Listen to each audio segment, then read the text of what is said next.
나중에 이제 침해라든지. 예. 특허 청구 범위의 기재 형식. 아까 말씀드린 것 같이 독립항, 종속항. 종속항이라는 것은 하나의 그 독립항에 한정하거나 부과하는 그런 구체화하는 그러한 역할을 하는 것을 우리가 종속항이라고 얘기를 합니다. 독립항의 예로서 뭐뭐에 있어서라고 이제 제가 표현을 했는데요. 종속항은. 근데 독립항은 이와 같은 경우에도 결국 다른 청구항을 인용하지만 독립항으로 취입하는 경우입니다. 청구항 몇 항의 방법으로 제조된 물건이죠. 방법의 청구항의 독립항을 받은 그러한 물건인 경우에도 똑같이 우리가 독립항을 취급한다. 뭐뭐하여 뭐뭐 청구항 몇 항의 물건을 제조하는 방법. 예2라고는 조금 또 반대되는 경우죠. 마찬가지로 독립항. 청구항 몇 항의 방법으로 제조된 물건을 이용하여 뭐뭐하는 방법. 청구항 몇 항의 장치로 제조된 물건. 네, 이와 같은 경우에도 우리가 인용은 했다고는 하지만은 실제적으로 독립항을 취급하는 것입니다. 우리가 이제 종속항에 잘 기재된 예를 하나 보여드리고 또 그와 반면에 잘못 기재된 예를 보여드리겠습니다. 청구항 1항에 있어서 뭐뭐하는 방법. 네, 청구항 1 내지 3항 중에 어느 항에 있어서 예, 이런 식으로 이제 기재를 할 수 있겠죠. 뭐뭐하는 장치. 예. 그리고 종속항으로 잘못 기재된 예가 있겠죠. 상기항에 있어서 무슨 상기항이 몇 항이 구체적으로 작성을 해야 되겠죠. 1 내지 4항 혹은 1항 뭐뭐하는 방법. 상기항 중 어느 항에 있어서 상기항 1항서부터 4항까지인지 2항서부터 3항까지인지 그 어느 항에 있어서의 장치. 예, 잘못된 기재의 예입니다. 예.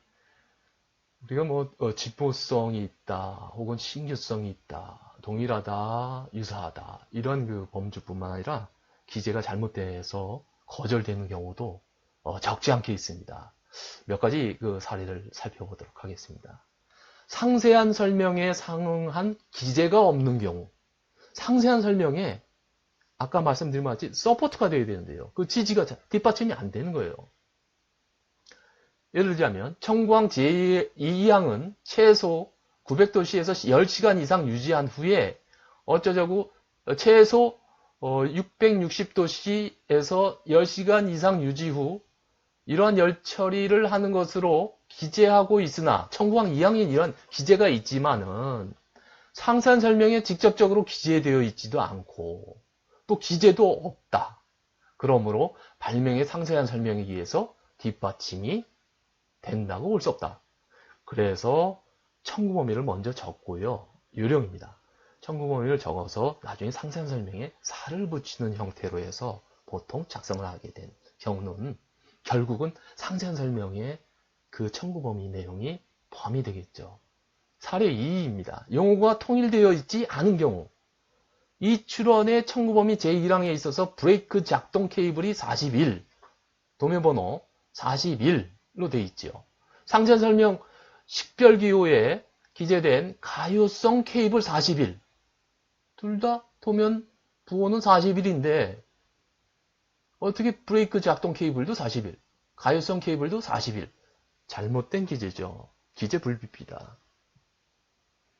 그 용어의 사용에 통일성이 없어서 상기 청구항은 발명의 상세한 설명에 의해서 뒷받침되는 것으로 볼 수 없습니다.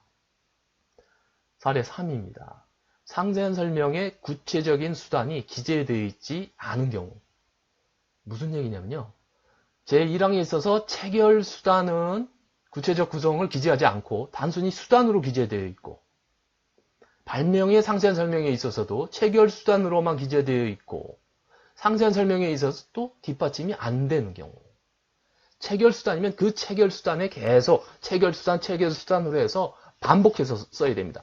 문학적인 경우에는 앞에 체결 수단이면 뒤에서는 다른 용어를 쓰는 것이 더 아름답고 그것이 문학의 백그라운드라면 청구 범위에서는 한 번 정의를 했으면 그대로 그 용어 그대로 체결수단은 끝날 때까지 체결수단으로 작성하는 것이 바람직하다는 것이죠.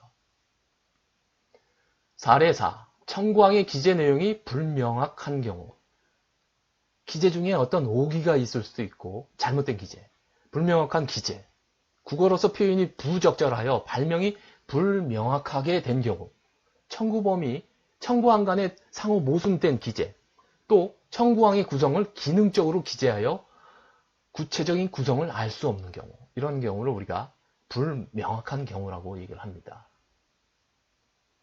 발명에 특정하기 위해서 내용에 어떤 모순 결합이 있는 경우, 심각한 기재불비라고 할 수 있겠죠. 성분의 합이 100%를 초과한 경우, 몇 프로 해서 이게 성분의 합이 100%에 딱 맞게 해줘야 되는데 그렇지 않다 보니까 이제 모순이 된다, 결함이다 라고 얘기를 지적하는 겁니다.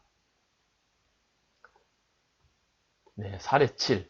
청구항에 기재된 발명의 카테고리가 불명확한 경우, 특허를 받고자 하는 발명이 어떤 카테고리, 물건의 발명이다, 방법의 발명이다, 이런 어떤 명확하게 해줘야 되는데 어느 카테고리라고 할 수 없도록 기재되어 있기 때문에 발명이 불명확하다. 네, 사례 8의 경우입니다.